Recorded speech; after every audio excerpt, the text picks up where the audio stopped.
It's all good for right now. Okay. Some won't be up there. I just wanted to make sure. That was loud and clear. All right.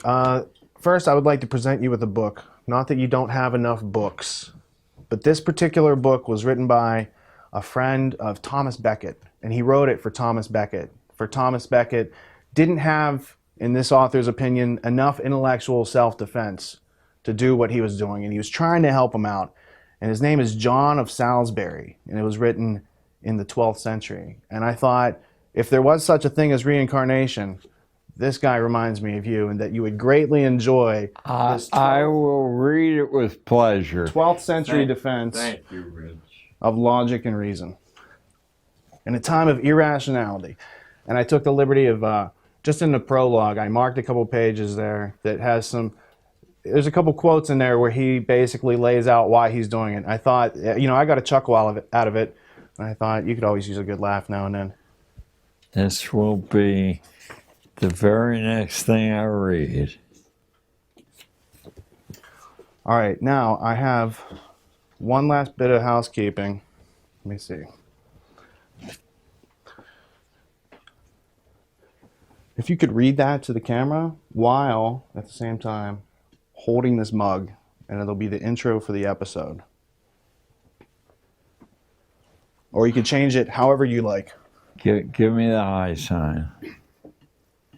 Hi, I'm John Taylor Gatto, and this is What You've Been Missing. Awesome. Yesterday the name of R. Gordon Wasson came up and you raised your eyebrows. What does that name mean to you?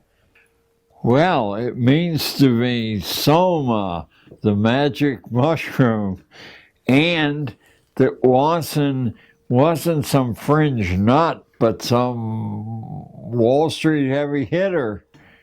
So I read it with great pleasure, not once, but until it fell apart. Before you leave today, I have a DVD for you. I just have to burn it. I have the folder made and everything. And in there, I put Wasson's Russia, Mushrooms, and History book, which is very hard to find on PDF. So I just thought you'd get a kick out of it. I will get a big kick out of it. What does the name Anthony Sutton mean to you? Actually, I corresponded briefly with Sutton. He made the contact after he read Underground History. And his books about the rise of Wall Street and the rise of the Soviet Union and Wall Street and the rise of Nazism were important parts in a slow process of overcoming my own skepticism. I mean, I had all the pieces, or I had many of the pieces, rather, but they seemed to add up to a reality that I could find no hint of recognition of. And in the copious reading I had done and kept current, why weren't there any references to this at all? Or occasionally when someone like Ramsey Clark would seem to breach the wall of security, Ramsey was toast. He was marginalized. No one ever mentioned Ramsey again. He wasn't a guest on any show. Well, the same thing happened to Sutton, because he worked for the Hoover Institute at Stanford University, which is very prestigious. And then once they started reading his work, they're like, you can't write this. And he said, that's the ticket out of here. I must go find out what's going on. And I think he wrote like nine or more books on these various subjects. And when you see how Wall Street funded the Bolsheviks, and Wall Street was funding the Nazis and the Bushes and the Harrimans and all those families that were also eugenicists, and the ones that want to do compulsory schooling and tell you what to do with your kids and all these other things, like there's a very small knit group. And once you try to understand the philosophy of what makes them the utopians that are trying to shape everyone else's lives and violate their volition, I thought it was like, it's overwhelming to discover that. But then you discover someone like Lysander Spooner or Frederick Bastiat, and read the book The Law, and it's so simple. And yet, if you don't understand the simplicity, it's easy for these other groups to take it away from us. Yes, very easy to marginalize as who has time for this nonsense. I mentioned in our session yesterday that as I was poking around for other reasons in the history of American adoption, I kept running into the people who were the architects of American schooling. And I said, what possible correspondence?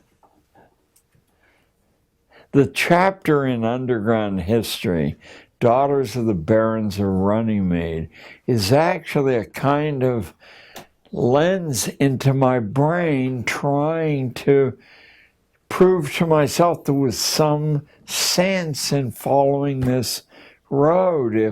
If the heirs of the people who fought at Runnymede had maintained an 850-year continuity, and then I found other organizations that had, I said, it's possible that someone with an agenda other than this. So, Who was Ignatius Loyola? well, Loyola was the founder of the Army of Jesus, the Jesuits who penetrated the Reformation and eventually produced the phenomenon history records as the Counter-Reformation. They slowed the momentum down because the Reformation really is founded, although Calvin is the eminence grise, Luther's every man his own priest is this wild declaration of radicalism. To get rid of the religious priesthood is to get rid of all middlemen, yes. There were many countries that outlawed the Jesuits in the late 1700s, and one of those was the province or electorate of Bavaria. And then there was a Jesuit professor of canon law named Adam Weishaupt who created a group. And what influence specifically has that group had on the education system? Well, to pursue that line would require so many illusions. I prefer not to enter an area where I can't field the hardest questions with substantive facts, but certainly the sense of powers behind the scenes very, very strong. Let me give you a few specifics. It's been clear since the beginning of standardized testing that the tests do not predict. And the best American, the most prestigious American universities have either dismissed it or kept it in pro forma place. But actually, as Harvard and Princeton told me, it's not a significant determinant. They just don't want to rock the boat, the glue that holds this pyramid together. They don't predict. Then why is 10% of the school year and school budget devoted to exerting stress on so many millions of people and through the children, their families? And why do so many innocently ignorant school teachers say this will determine your future when it only does if you convince yourself that it determines your future? It has no predictive power at all other than to signal this is someone who will memorize whatever you ask him to memorize. This is a useful skill. I'm an anti-skill. In the book, the Leipzig Connection, Basics in Education, toward the end of the book, after talking about Pestalozzi, it talks about Pestalozzi's mentor, who was Johann Caspar Lavater, who was working and experimenting on Swiss lower privileged children in a universal schooling system. He was also a Grand Master of the Illuminati. So since Pestalozzi and Lavater and all these other key figures that were in the Prussian education system were also members of the Prussian Illuminati, it just seemed natural to see the takeover and undermining of nationhood of our society, the taking away of our identity through the school system is also making we as a nation incoherent. And it just seems like there is a very militaristic strategy that's been in place a long time. And notice what the specific mechanism is. It's an artificial extension of childhood, theoretically to the grave, but certainly beyond the point where learning anything is easy. As long as you indulge childish fears and childish appetites long enough, you've effectively rendered somebody harmless. You can see it in its crudest form in the military, in the training of recruits, or in fraternities, in the hazing of freshmen. But actually, yesterday I hope we talked about Richard Branson and the turning point of his life at age 4, when his mother drops him miles from home. Throughout most of human history, anywhere on the planet, childhood is over by the age of 7, and even in the most permissive cultures, it's over by the age of 11 or 12. People are, even in our own country, at the beginning of the 20th century, a substantial number of young women at the age of 13 were married or becoming married. I'm thinking in particular of I'm thinking of a 18-volume history of the world that used to be, for 20 years, the premium of Book of the Month Club, written by a husband and wife team. And still, a rather respectable history. Inside historians say it's not bad history. It's very, very... They also do a history of philosophy set? Yes. I have it. Gene O'Denning just sent it to me last week. I just scanned it in. It's on my desk if you want to go get it. There's like... All we need is the last name, and it'll trigger. And in any case, the fellow who had been trained, I think, at U Chicago as a historian, marries his wife, who becomes his co-writer, and Will Durant, and Ariel. Ariel was either 13 or 15. There's a dispute on the internet about how she wasn't older than 15, and I suspect she was 13 when they married. Was Will some form of sexual oppressor? No. Instead of going to junior high school, Ariel studied professional historiography and its protocols. And she was a full partner in the writing, and Will died, predeceased her 10 years, and she continued to lecture, having begun her productive life when people began their productive lives. To extend this to the late teens or beyond the late teens is to fly in the face of the first admiral in American history being in charge of a warship. Farragut at the age of 12. Or George Washington being the surveyor of Culpeper County, Virginia in his mid-teens. Very entrepreneurial attitudes that they Or got. Jefferson running a plantation, his parents both dead, 250 employees. He's 12 or 13. But these examples go on and on and on. Why have we marginalized the young who, whatever they lack in experience, more than make up for in resilience, in acuity? They bring new eyes to old situations, which is the secret of scientific invention.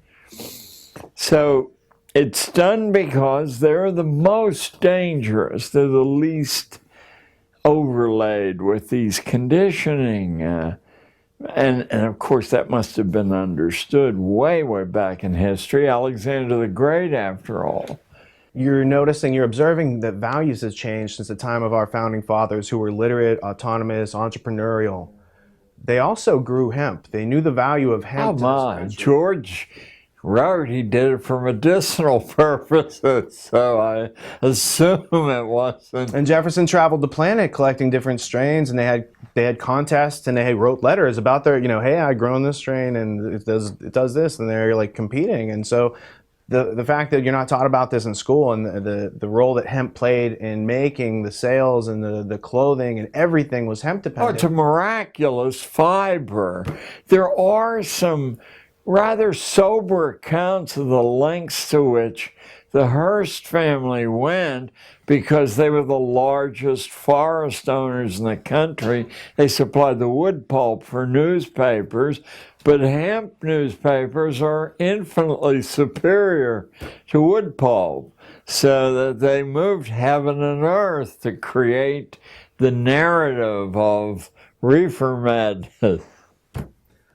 So if we're using wood pulp paper to make books these days, we're not only killing trees, which eat CO2 and produce oxygen to make paper towels and toilet paper and all these other things beyond books, but I noticed that a lot of the books that are printed recently, the pages are disintegrating.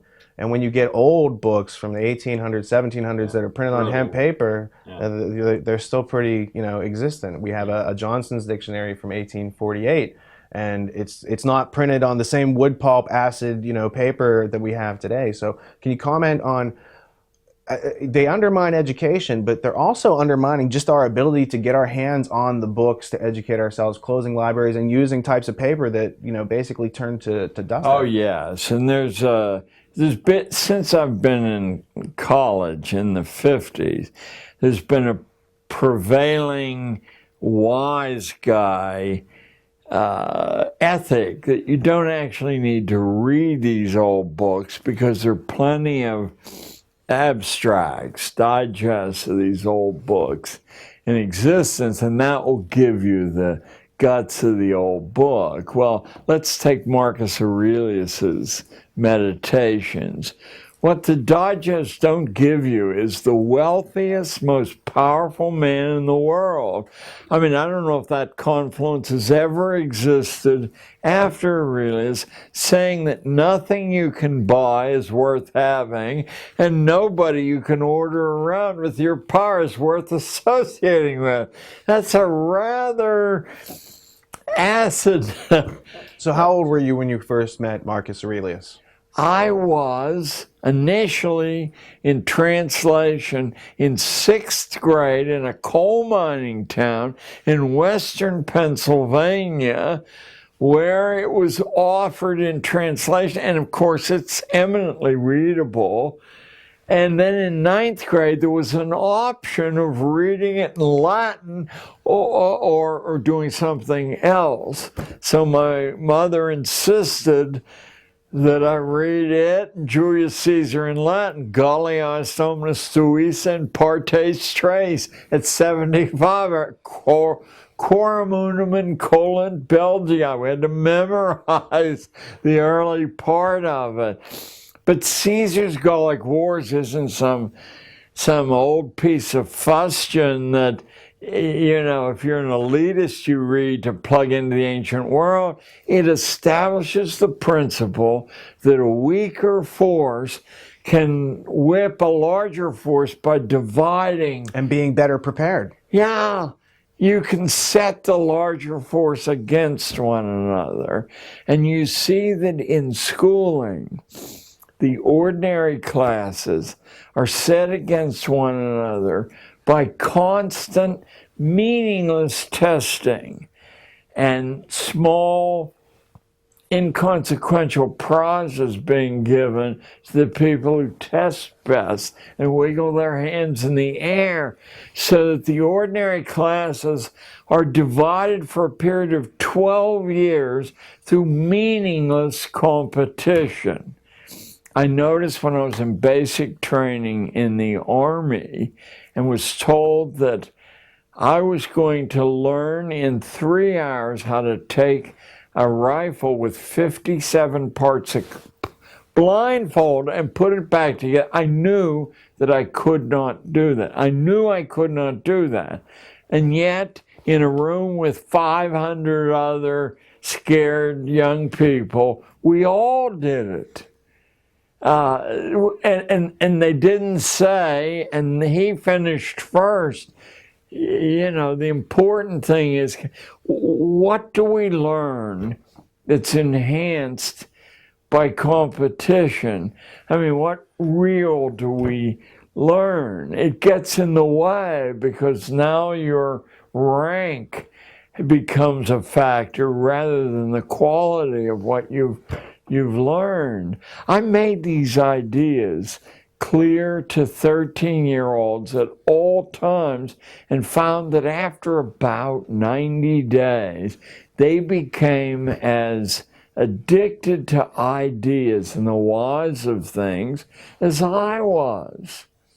Whenever a new idea would emerge in the classroom, this is quite literally true, I would grab a piece of chalk and write it on the wall. I'd climb a ladder and write it on the ceiling. Inside of that first 90 days, there were hundreds of digests of ideas everywhere, on the floors when there was no room left, front, back, sides of the room. I had world maps and national maps, and I could leap up and point to the origin of the idea as we know it, or simultaneously they came.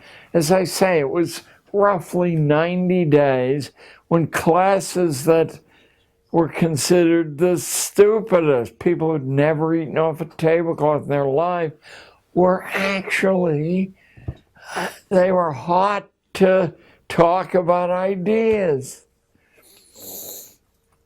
We couldn't have that. How could we maintain the social order and the economic order if we had people who became fully alive when they were young and could get up when they're knocked down? You know, I think a lot of the problem, it's very easy to assign this completely to sinister motives, and there are certainly sinister motives at work, but I think part of it is the problem of how we would manage a society that didn't require managing.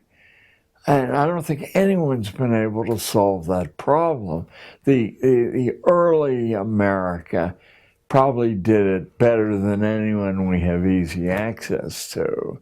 Because I think it's not about anarchy. Anarchy is just a void or a vacuum of government. It's about being autonomous. And if you take away the government, it doesn't automatically give people critical thinking or the self-reliance that they need and the compassionate communication that they need to work together with other people to achieve goals.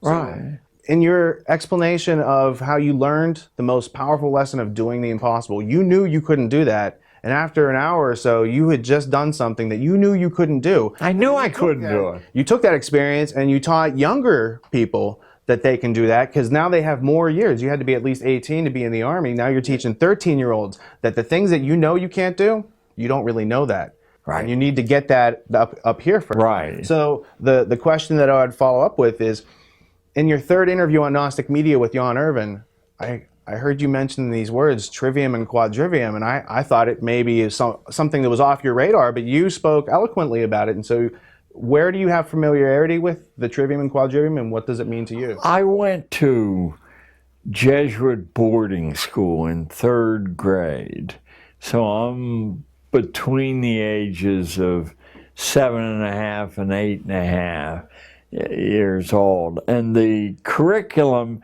reflecting back on it, which I first began to do 15, 20 years ago, the intellectual diet was not modified in any way for our tender years.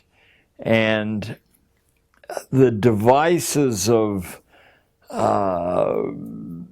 discipline and motivation that would be used in an authoritarian world they were not chary of using, but I do believe that their hearts were in the right place.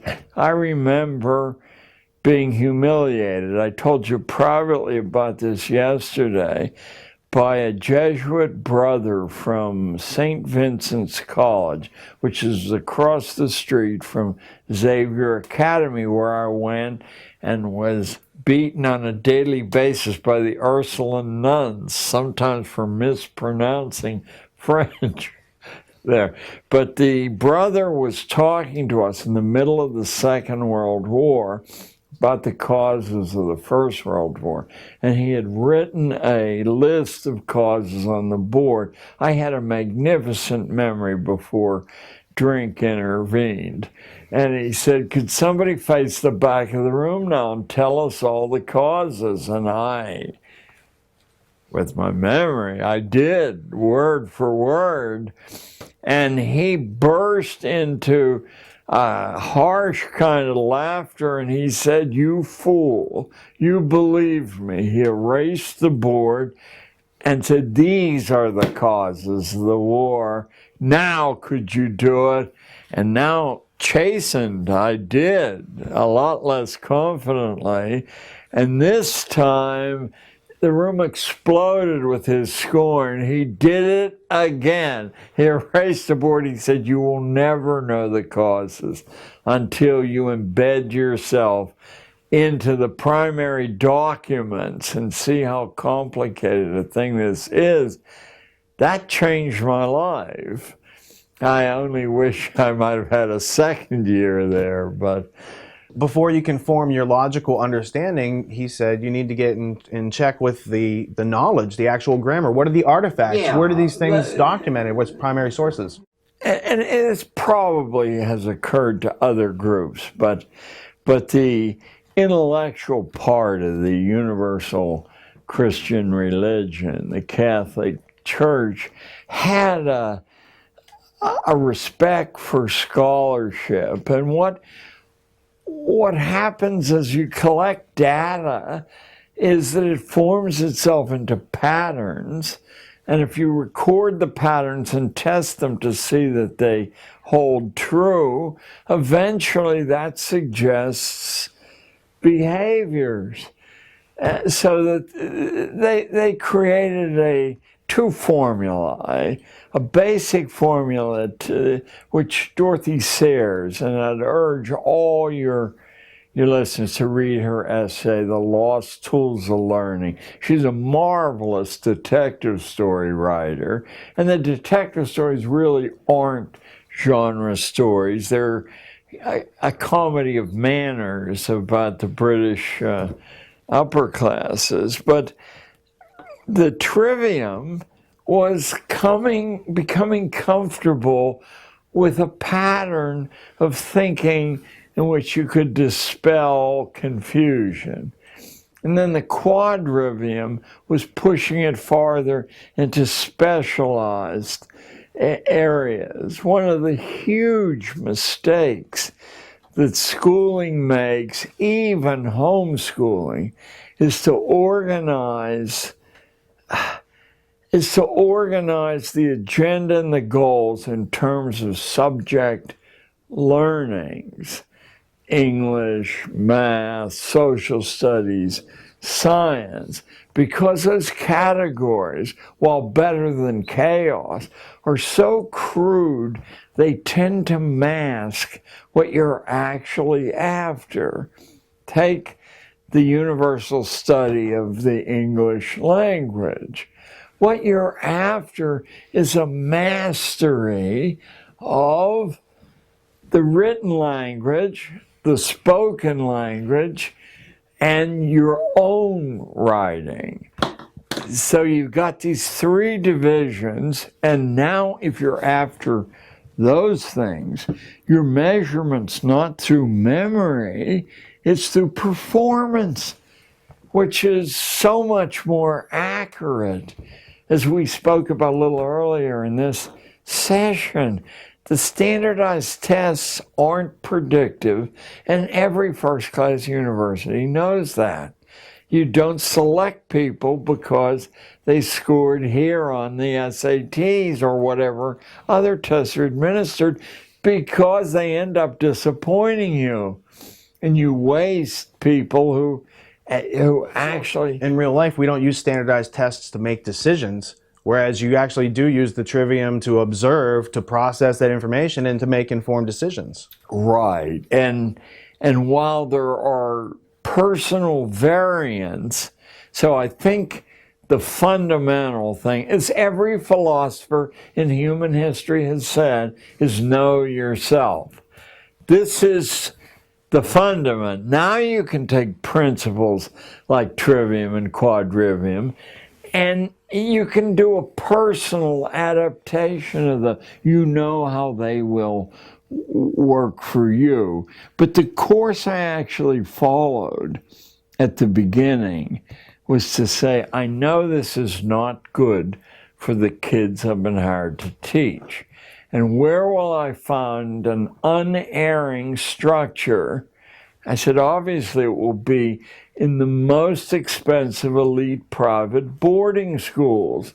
So I made a 10-year study, although it paid off at the end of the first year, and I distilled the 12 secrets of the boarding school curriculum of power. Now I'm talking about not private schools versus public schools at all, because most private schools follow the template that public schools laid down.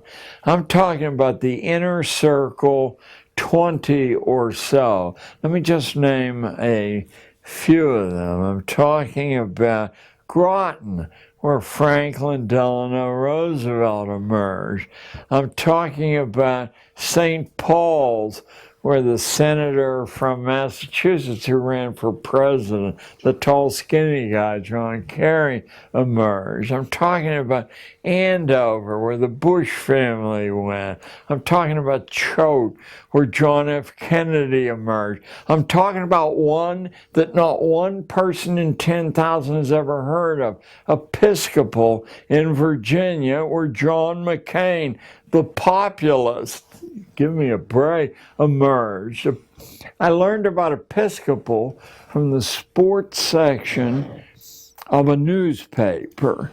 I'm looking for the next Pittsburgh Pirate defeat, and suddenly I see a tiny item that says at the homecoming football game for Episcopal Prep School in Virginia, 25,000 alumni showed up. I said, wait, it's got to be a misprint.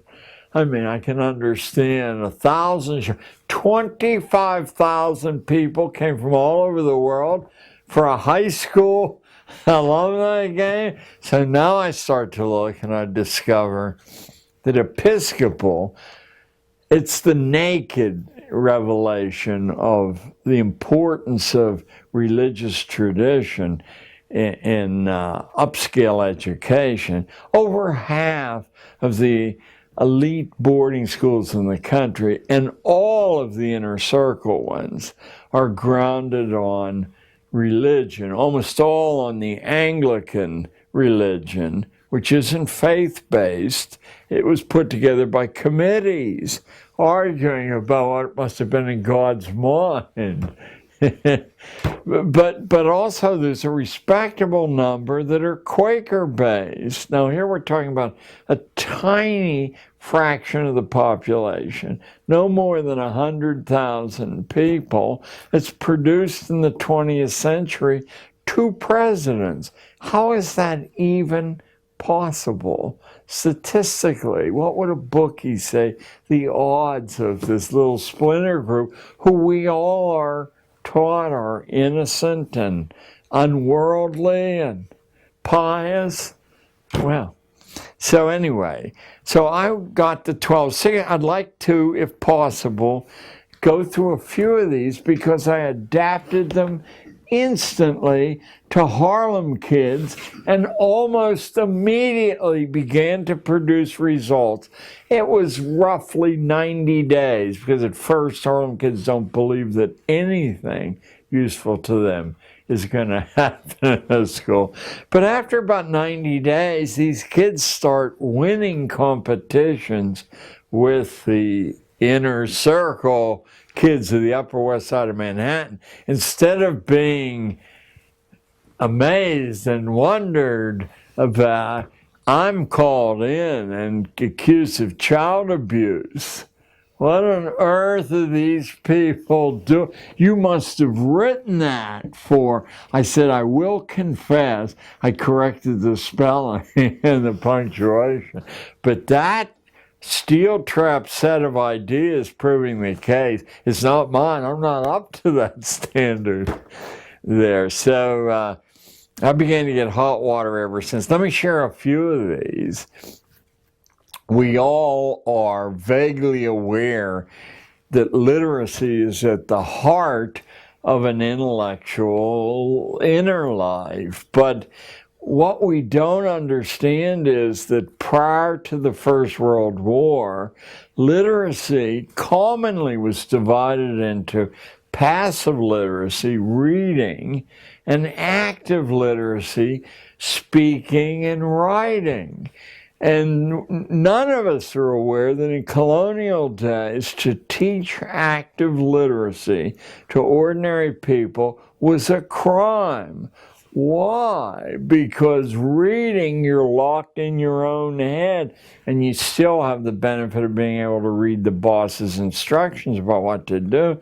But if you can speak well, as our current president can, or write well, you can reach way beyond your own skull and recruit allies. That's a no-no for ordinary people. They're supposed to be so inarticulate, or their writing will look so funny with ink blots and things in it that no one treats them seriously. So strong competencies in the active literacies are at the core of elite private boarding schools like Groton, St. Paul's, Choate, Lawrenceville, Gunnery, Hotchkiss.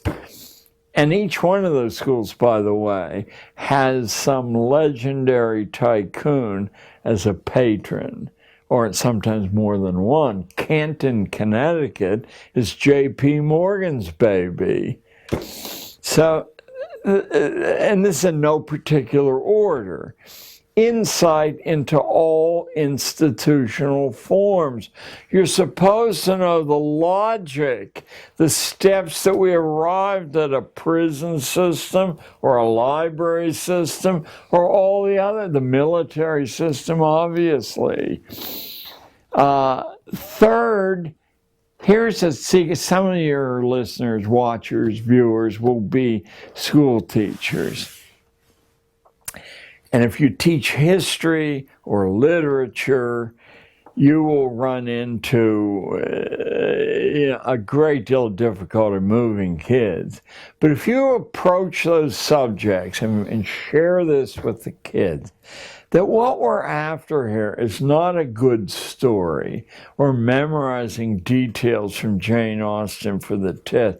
We're after a theory of human nature.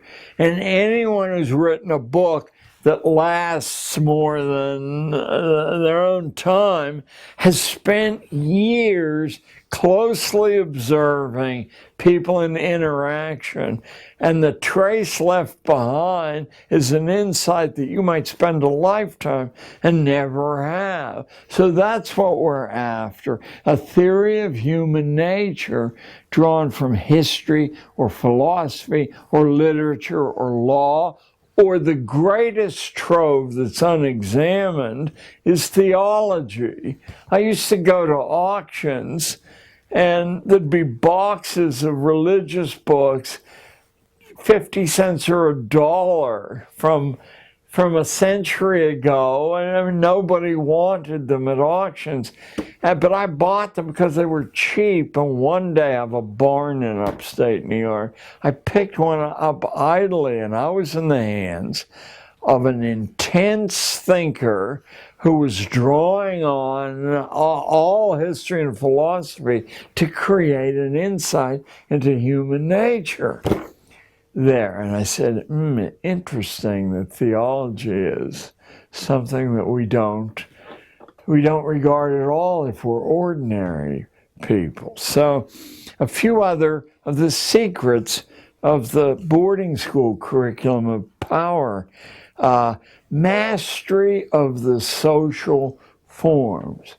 And I would say it didn't take more than 2 days to take kids who had never eaten off a tablecloth and get them to see that the signs they give off when there's an egg spilled on the shirt, or when they walk down the street listening to the radio, or when they're too aggressive in approaching somebody, shuts off opportunity. They're like little badges that I don't want to speak to that person.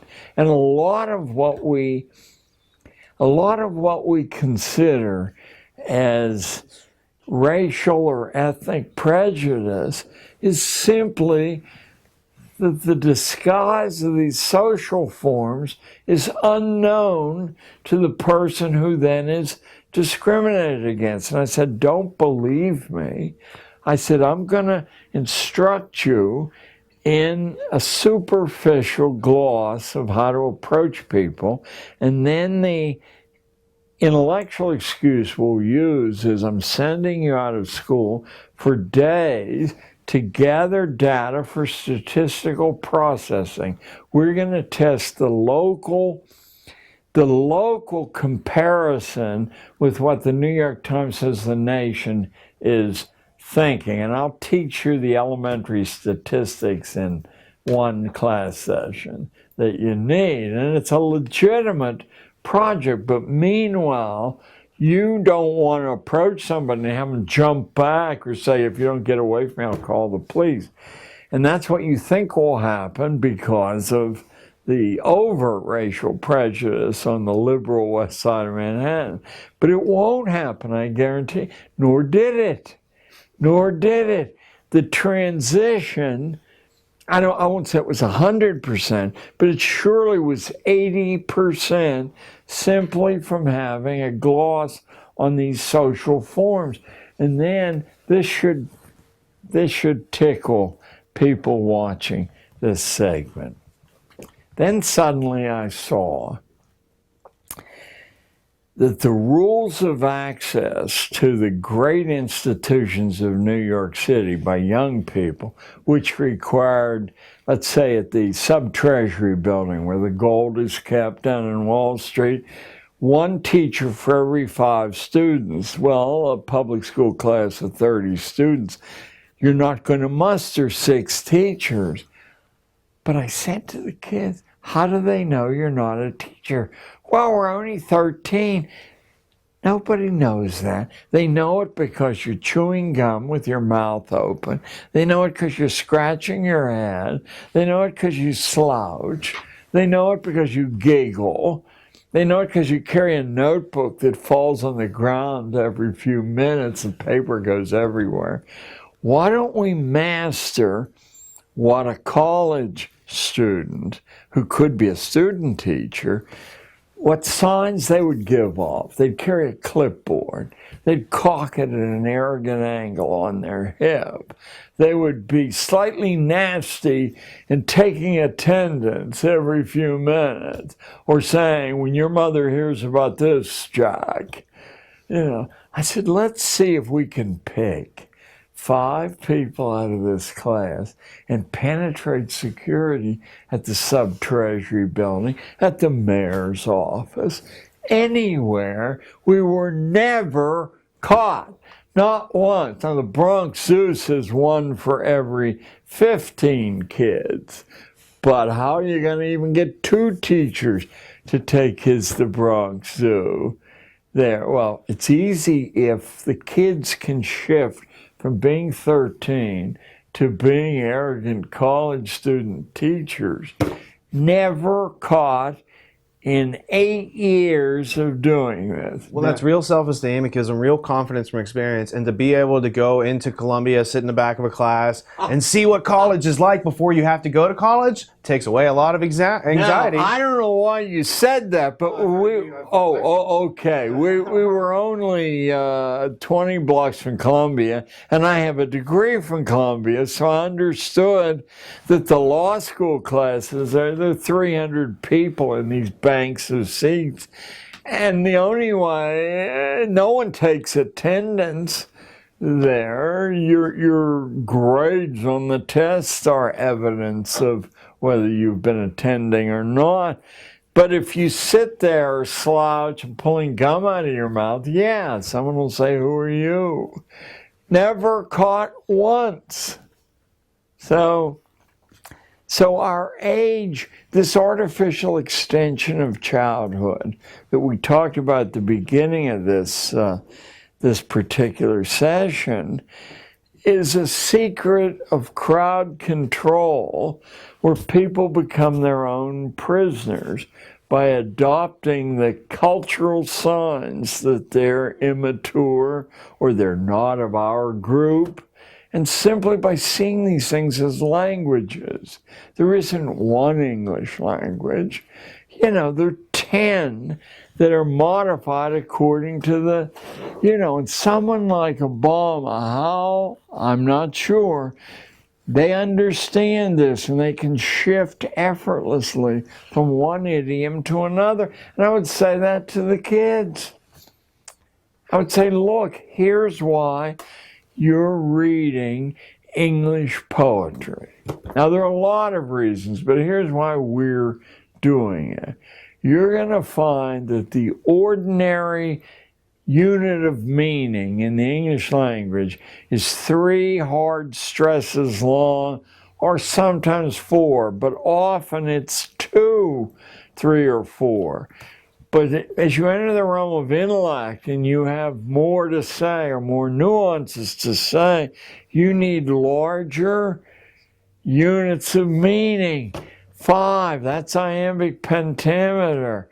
Even 6, that's hexameters.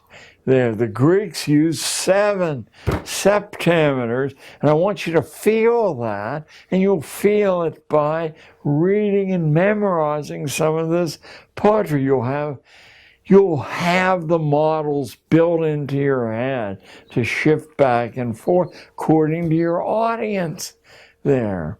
Shakespeare, to the ignorant, writes iambic pentameter lines. And one of the reasons you don't want to even look at Shakespeare is all the lines seem to be pretty much the same length.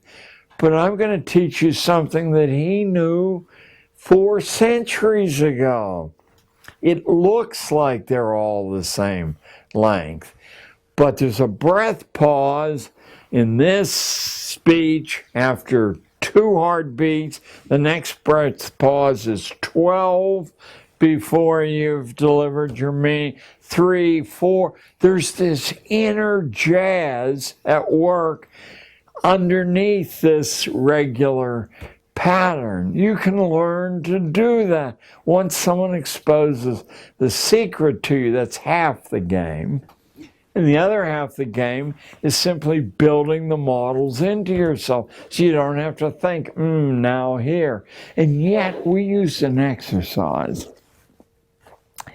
that, if I tell you, immediately turned horribly dull writers into at least modestly interesting writers, and it's totally mathematical. I said it'll take you a while to incorporate what I just said. So what I'm going to ask you to do is write 1 to 20 on 20 pieces of paper, put them in some sort of container, and draw them out at random, and then list what you've drawn out at random and now I said, now you're going home, not for homework, but to learn this massive skill, and you're going to write a paper on X subject, and if 1 is the first number that came out, the first sentence will be 1 word long, 1 beat long, and if the second one's 20, it'll be 20 long.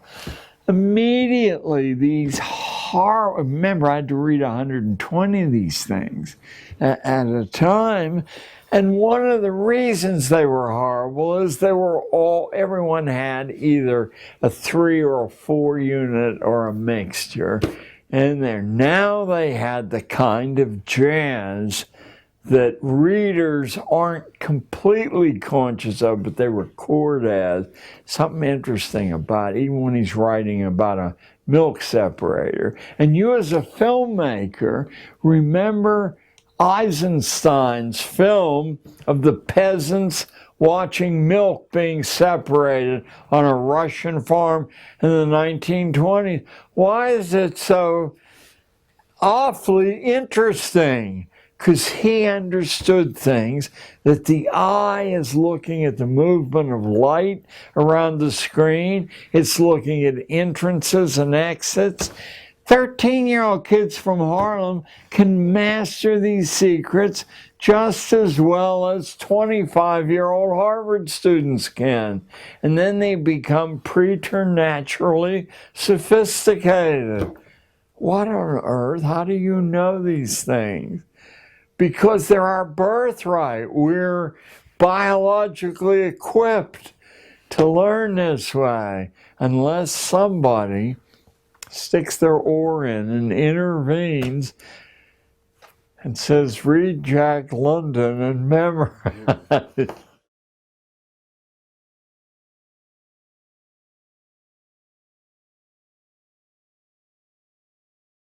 That's the school system. We've all heard about the hardware. What's going on with this camera? Okay, I just need you to, for a minute, if you could just reframe this camera, because I think something happened. And No, it's when I not. came in, the camera was moved. I guess someone was monitoring on it or something. Or Either way, I don't I know. just want you to make sure that he's uh, focused. I think, 30 seconds. and I won't be as windy and the rest, but I think that everyone will profit, and you'll see some evidences of the trivium at work here.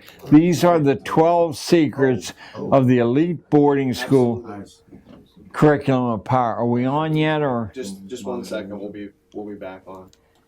Because the next one. That's what people don't learn in public schools. Specifically, like what is different. They're doing this, and this is about their success in life and managing the other people who don't know it. Oh yeah. Right. Well, the next one will be an absolute eye-opener that took me about 5 years to tease out of the admissions procedures at Sarah Lawrence or, the other inner circle colleges. You guys might as well do a tape change now. yeah, no, mine's out. I'll turn these lights off.